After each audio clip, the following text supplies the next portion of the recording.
Bonjour et bienvenue sur les vidéos tuto de Business Tech. Dans cette vidéo, je vais vous apprendre à configurer rapidement le module Google Merchant Center afin d'avoir en un minimum de temps un flux de qualité à envoyer sur votre interface Google Merchant Center. Bien sûr, cette vidéo est également valable pour le module Google Merchant Center Pro, sauf pour les options supplémentaires qui, elles, feront l'objet d'une vidéo à part entière. Je passerai donc très vite sur les différentes options. Si vous voulez plus de détails concernant chaque option, je vous invite à cliquer sur les liens vers les FAQ qui se trouvent à côté des cases à remplir. Vous aurez alors accès à des ressources plus détaillées. Alors, commençons par la configuration de base. Pour l'URL de votre boutique, elle doit déjà être pré-remplie, donc vous n'avez pas à y toucher. Pour le préfixe pour les ID produits, vous mettez ici par exemple les initiales de votre boutique. Donc par exemple la boutique de Thibaut, eh bien vous mettez BT. Si votre boutique s'appelle la boutique de Marie, vous mettez BM. Ensuite, vous n'avez pas à toucher ici au nombre de produits par cycle, ni à la taille de l'image pour vos produits. Sélectionnez la catégorie homme, donc là vous laissez la valeur par défaut. Pareil pour la case d'en dessous, vous laissez accueil. Ensuite, pour l'option ajouter ID currency dans l'URL du produit. Si vous ne vendez que sous une seule devise, vous sélectionnez non. Si vous faites du multi-devise et que vous voulez faire des campagnes Google Shopping dans ces pays qui ont des devises différentes, vous devez par contre sélectionner oui. Puis, vous devez cliquer ici pour accéder à la FAQ qui va vous expliquer comment overrider, c'est-à-dire modifier le comportement natif de la classe tools.php. C'est une opération nécessaire pour que Google puisse correctement lire les prix dans la bonne devise. Pour l'état et la condition de vos produits, vous pouvez laisser la valeur par défaut. En ce qui concerne le nom de produit avancé, alors, selon la stratégie que vous voulez adopter par rapport à vos concurrents sur Google Shopping, vous pouvez mettre juste le nom du produit. Vous pouvez également mettre la catégorie et le nom du produit, ou la marque et le nom du produit. Donc, sachez que Google recommande de ne pas mettre uniquement le nom du produit, mais d'ajouter soit la catégorie, soit la marque. Ce n'est pas une obligation, donc vous pouvez faire ce que vous voulez et mettre uniquement le nom du produit. C'est juste une recommandation de Google. Et ça peut vous aider également par rapport à vos concurrents. Donc par exemple, je vais sélectionner marque plus nom du produit. Bien entendu, il ne faut pas que ça dépasse 150 caractères. Si la marque plus le nom du produit dépasse 150 caractères, dans ce cas-là, vous devez changer et mettre soit la catégorie, soit uniquement le nom du produit. Retirez la capitalisation excessive sur les titres des produits. Alors, si vous avez des titres avec un nombre de majuscules trop important, Google risque de ne pas accepter votre flux. Donc, on vous donne la possibilité soit de mettre en majuscule toutes les premières lettres de chaque mot du titre, soit de mettre en majuscule uniquement la première lettre du titre. Donc, par exemple, je vais mettre en majuscule seulement la première lettre. Enfin, pour la sécurité avancée du flux, laissez sur oui, ça va vous permettre de protéger vos données. Ça ajoutera une clé à l'URL du flux. Puis vous enregistrez. Voilà, donc il vous met paramètres mis à jour. Pensez bien à enregistrer à chaque onglet, à chaque fois que vous avez fini de configurer un onglet, un formulaire, vous enregistrez. Alors, passons à la gestion du flux. Alors, pensez bien à configurer chaque onglet dans l'ordre d'apparition, du haut vers le bas, parce que finalement, ça suit une certaine logique. Donc, on commence par la méthode d'exportation. Alors, vous allez sélectionner votre méthode d'exportation. On vous propose soit d'exporter par catégorie, soit d'exporter par marque. Donc là, vous allez avoir toutes vos marques. Alors, par exemple, si je sélectionne export par catégorie, vous allez sélectionner les catégories des produits que vous voulez diffuser sur Google Shopping. Voilà, donc mettons que je veuille sélectionner finalement toutes les catégories, je peux appuyer sur tout cocher. Une fois que j'ai sélectionné mes catégories, je vais pouvoir affiner ma sélection en indiquant quels sont les produits de ces catégories que je ne souhaite pas exporter. Donc ici, on va commencer à taper le nom d'un produit. Donc ici, je vais avoir, par exemple, je ne veux pas diffuser ma robe imprimée, donc je sélectionne robe imprimée. Donc ici, je vais avoir tous les produits que je ne veux pas exporter. Définir votre liste de produits à exclure. Je peux aussi décider de ne pas exporter les produits avec un prix inférieur à un certain prix que je vais noter ici. Alors c'est un prix sans taxe. Ensuite, vous avez également la possibilité de définir si vous voulez exporter les produits hors stock. Donc bon, généralement on va mettre sur non, on ne va pas exporter les produits qui sont hors stock. Vous pouvez décider oui ou non, est-ce que je veux ne pas exporter les articles sans code barre, donc EAN13 ou UPC. Donc là on va laisser sur non. Ou ne pas exporter les produits sans référence fabricant. Donc là je vais laisser également sur non. Donc là je vais tout exporter, sauf les produits hors stock. Voilà, donc comme ça je vais pouvoir affiner ma sélection. On a une grande précision sur les produits que je veux envoyer sur Google Shopping. Voilà, donc n'oubliez pas d'enregistrer. Ensuite, on passe à Options du flux de données. Alors, d'abord, produits avec déclinaison. Si vous avez des produits avec déclinaison, vous pouvez choisir soit d'exporter seulement un produit, c'est-à-dire que toutes les déclinaisons vont être associées à un seul et même produit, soit d'exporter chaque déclinaison séparément et donc de considérer que chaque déclinaison représente un produit à part entière. Donc exporter un produit par déclinaison. Alors ici on va dire que toutes les déclinaisons représentent un seul et même produit. La description du produit, vous choisissez la description que vous voulez afficher dans Google Shopping, donc soit la description courte, soit la description longue, soit les deux, soit la métadescription. Donc mettons ici, on va décider que ce sera la description courte. Ensuite, disponibilité du produit. Donc, vous choisissez les modalités d'affichage de la disponibilité de vos produits. Donc, seulement indiquer le produit comme disponible s'il est en stock, ou toujours indiquer le produit comme disponible même si il est hors stock. Alors par contre, si vous avez décidé de ne pas exporter les produits hors stock, vous n'avez pas à vous poser de problème, vous ne touchez pas à cette option. Ensuite, détermination de priorité du GTIN. Donc EAN13, JAN ou UPC. Donc c'est dans le cas où vous avez les deux types de code barre, vous pouvez indiquer quel code vous voulez envoyer en priorité. Si vous avez un plus grand nombre de EAN13 que du PC par exemple, et bien dans ce cas vous mettrez plutôt vérifier le code EAN13 JAN en premier. Ensuite, inclure le tag adulte. Donc selon les produits que vous vendez, vous voudrez plus ou moins intégrer ce tag. Si vous n'avez pas besoin du tag, eh bien vous laissez sur non. Et si vous avez des produits qui nécessitent ce tag, vous devez sélectionner oui.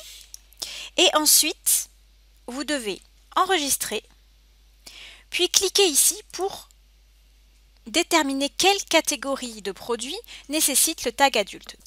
Donc par exemple, je veux mettre le tag adulte sur la catégorie robe. J'appuie ici et j'indique true. Donc pour dire que je veux mettre le tag adulte sur la catégorie robe. Ensuite, j'appuie sur mettre à jour. Ensuite, inclure les tailles disponibles du produit. Alors, ce n'est pas obligatoire, vous pouvez très bien ne pas les inclure, mais sachez que plus vous donnerez d'informations, mieux ce sera pour votre référencement dans Google Shopping. Donc ici, en fait, vous devez indiquer ce qui détermine la taille de vos produits. Alors, prenons un exemple. Si je vends des vêtements et des chaussures, dans le cas des vêtements, la taille sera déterminée par l'attribut taille. Mais dans le cas de mes chaussures, la taille, ce sera en fait la pointure. Donc là, comme je détermine ce qu'est la taille pour l'ensemble de mes produits, je dois sélectionner pointure et, donc j'appuie sur CTRL, taille. Donc vous avez le choix de déterminer ce qu'est la taille pour vos produits, soit avec les attributs, soit avec les caractéristiques, ou les deux. Donc là, moi, j'ai sélectionné attributs.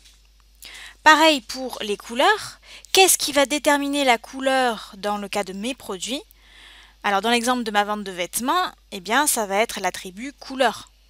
Mais je pourrais très bien avoir créé un attribut ou une caractéristique qui déterminerait également la couleur de mes produits. Dans ce cas-là, il faudrait que je sélectionne couleur et l'autre attribut ou l'autre caractéristique.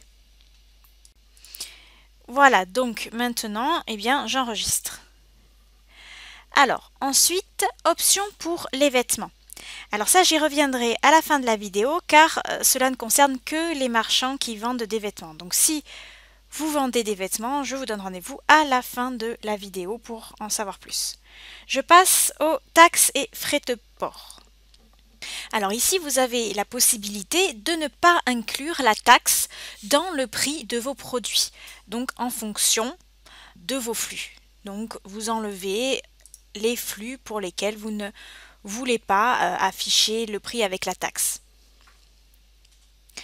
Vous avez également la possibilité de gérer les frais de transport, donc d'indiquer pour chaque pays le transporteur par défaut. Donc vous allez avoir la liste de vos transporteurs et vous pouvez indiquer quel transporteur correspond à chaque pays. Enfin, vous pouvez également définir quels sont les produits qui bénéficient de frais de port gratuits. Donc vous commencez par taper le nom du produit et vous indiquez ici par exemple que pour la robe d'été imprimée, eh bien j'aurai les frais de port gratuits. Et vous enregistrez. Alors, passons à la gestion Google. Tout d'abord, les catégories Google. Donc, chaque marchand a ses propres intitulés de catégories. Donc, pour harmoniser tout ça, chaque marchand doit faire correspondre ses propres catégories aux catégories officielles Google. Et puis, comme chaque pays Google Shopping possède sa propre taxonomie de catégories, vous allez devoir définir cette correspondance pour chaque pays. Alors en premier lieu, pour chaque pays, vous allez appuyer sur Synchroniser depuis Google pour charger le nom des catégories officielles définies par Google. Donc par exemple, pour les pays France ou Belgique, vous appuyez sur Synchroniser depuis Google. Voilà, donc il vous indique que c'est bon, la mise à jour a été faite. Et ensuite, vous appuyez sur le petit crayon ici pour associer votre propre catégorie, vos propres catégories, aux catégories officielles de Google. Donc ici, vous allez avoir le nom de vos catégories à vous. Et en dessous, ici, vous allez associer la catégorie Google. Donc ici, par exemple, pour mes robes, on va commencer par taper le mot-clé robe. Et ensuite, je vais avoir donc toute une liste de propositions et je vais déterminer ce qui se rapproche le plus de ma catégorie. Donc ici, vêtements, robes par exemple. Voilà. Et vous faites ainsi pour toutes vos catégories. Et puis vous appuyez sur mettre à jour. Et vous faites de même pour tous vos pays. N'oubliez pas d'appuyer d'abord sur Synchroniser depuis Google. Donc ensuite, intégration avec Google Analytics. Donc, je ne vais pas m'étendre ici sur cette option parce que là, on est pour une configuration rapide. Mais disons que vous pouvez rajouter des paramètres dans les URL vers vos produits pour assurer un meilleur suivi de vos campagnes Google AdWords dans votre compte Google Analytics. Bon, ici, je ne vais rien mettre. Alors ensuite, donc Google AdWords Custom Label. Donc ça, c'est également une option avancée, donc je ne vais pas non plus m'étendre ici sur le sujet. Si vous voulez avoir plus d'informations, je vous invite à aller sur notre site de FAQ. Donc là, juste pour vous expliquer, avec les campagnes shopping, vous pouvez en fait utiliser ce qu'on appelle des libellés personnalisés, donc Custom Label, pour en fait subdiviser vos produits avec les valeurs de votre choix. Par exemple, vous pouvez utiliser des libellés personnalisés pour indiquer, par exemple, que une robe, c'est un produit, une robe à manches courtes, mettons, est un produit d'été. Vous pouvez ensuite sélectionner en fait ces valeurs, donc été, hiver, automne, etc., pour les utiliser pour vos campagnes AdWords Shopping. Donc c'est un moyen d'avoir plus de contrôle encore sur vos campagnes AdWords. Voilà, donc en fait là votre configuration est terminée. Je vais revenir un peu plus tard sur les deux onglets, là, mes flux et reporting. Juste avant, je reviens sur les options pour les vêtements. Alors pour ceux donc qui vendent des vêtements, Google recommande fortement d'indiquer un maximum d'informations. Ce n'est pas obligatoire, ce n'est pas bloquant, mais ce sera mieux pour votre référencement dans Google Shopping. Donc nous, on vous conseille vraiment d'indiquer ces informations. Donc par exemple, inclure la matière du produit. Donc soit vous ne l'incluez pas, soit vous l'incluez, et dans ce cas-là, vous devez cliquer ici pour configurer le tag par catégorie. Donc on appuie. Voilà, donc pour chacune de vos catégories, vous allez indiquer ce qui détermine le matériau pour chaque catégorie de vêtements. Donc généralement, ça sera composition, mais si vous avez créé une autre caractéristique qui pourrait déterminer le matériau de vos vêtements, eh bien dans ce cas-là, il faudra à ce moment-là le sélectionner ici dans la liste. Ensuite, vous mettez à jour et vous faites de même pour les autres informations. Donc par exemple, inclure le motif. De même, vous allez appuyer ici pour configurer le tag motif pour chaque catégorie. Pour le genre, pour le groupe d'âge. Ici, on vous dit inclure le type de taille, donc c'est-à-dire est-ce que ce sont des vêtements grande taille, petite taille, etc. Donc vous appuyez sur oui si vous voulez inclure le type de taille. Alors là, on vous demande d'enregistrer d'abord, donc vous enregistrez et vous, pareil, vous appuyez ici pour déterminer le type de tag. Donc, par exemple, mettons que la catégorie femme robe, ce soit eh bien, une petite taille, vous appuyez sur petite. Si la catégorie ici, femme, ce sont des vêtements pour la maternité, vous appuyez sur maternity. Voilà, donc vous faites ça pour chaque catégorie et vous mettez à jour. Voilà. De même pour le système de taille. Alors, le système de taille, c'est-à-dire est-ce que c'est un système de taille américain, français, etc. Mais c'est exactement sur le même principe. Vous allez appuyer sur oui, ensuite enregistrer. Et ensuite, vous appuyez ici pour configurer le tag par catégorie. Donc, mettons les blouses ici. Eh bien, on va dire que c'est un type de système français, par exemple. Donc, c'est le système des tailles françaises. Et vous mettez à jour. Voilà, donc ça va vous permettre vraiment d'avoir un meilleur référencement dans Google Shopping. Et en plus de ça, si vous allez dans l'interface de Google Shopping, eh bien vos produits vont être référencés.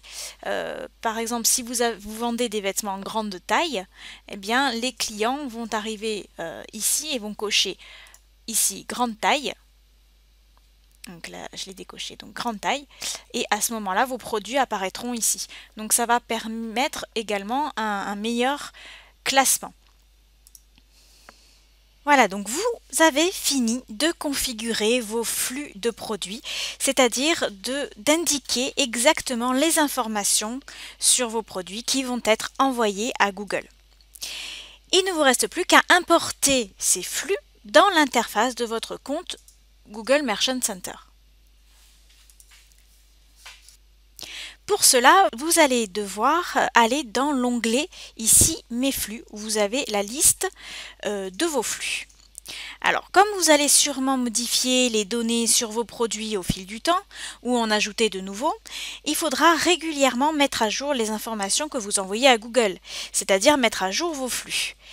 Il faudra donc d'abord choisir votre méthode de mise à jour. Donc vous voyez ici que vous avez deux méthodes différentes. Alors pour savoir quelle est la différence entre ces deux méthodes, je vous invite à suivre la FAQ dont le lien s'affiche ici. Et pour savoir comment faire pour importer vos flux dans l'interface Google Merchant Center, je vous invite à suivre la FAQ dont le lien s'affiche ici. si vous souhaitez tester vos flux de données avant de les envoyer à Google. Dans ce cas-là, vous allez faire utiliser cette solution, donc fichier physique avec tâche cron, utiliser cette solution. Vous descendez, vous allez avoir la liste de vos flux. Vous allez appuyer par exemple sur un flux, donc ici c'est pour la France et la langue française. Vous appuyez sur les petites flèches ici. Et vous avez une fenêtre qui s'ouvre avec différentes informations. Alors vous avez 3 catégories d'informations. D'abord, les erreurs, c'est-à-dire que ce sont des produits qui ne seront pas acceptés par Google parce que les informations, il y a des informations obligatoires qui sont manquantes. Donc, par exemple, si j'appuie ici voir détail, je vois que j'ai une description qui manque. Or, la description du produit est obligatoire pour Google. Donc là, il va falloir aller modifier ça et regarder quels sont les produits qui sont concernés.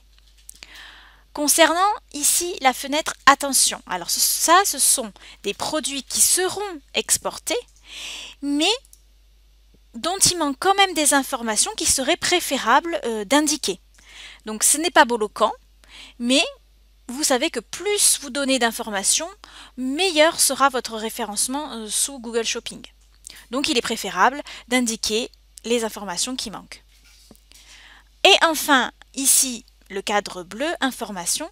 Et ça, en fait, ce sont les produits qui ne sont pas exportés, mais parce que vous l'avez décidé. Ce sont en fait les produits que vous avez décidé tout à l'heure de ne pas exporter. Donc ça, c'est vous qui l'avez décidé. Donc cet outil vous permet vraiment, cet outil de diagnostic, vous permet vraiment d'avoir le flux de la meilleure qualité possible à envoyer à Google. Alors sachez que dans l'onglet Reporting, vous pouvez retrouver les anciens diagnostics de flux. Alors il faut faire quand même très attention. Ici, ce diagnostic, c'est celui qu'on vient d'afficher. Mais si je change quelque chose dans les paramètres du flux, alors il ne faudra pas oublier ici de mettre à jour le flux, puis enregistrer, revenir dans Reporting, de nouveau enregistrer, et ensuite vous aurez accès au nouveau diagnostic. Donc bien faire attention parce que ça ne se met pas à jour tout seul, il faut d'abord bien remettre à jour le flux, enregistrer et ensuite enregistrer également dans le reporting. Voilà, c'est la fin de cette vidéo sur la configuration en quelques minutes de votre module Google Merchant Center. Si vous voulez approfondir cette configuration et en savoir plus donc sur chaque onglet, je vous invite à aller consulter notre site de FAQ. Merci à tous et à bientôt!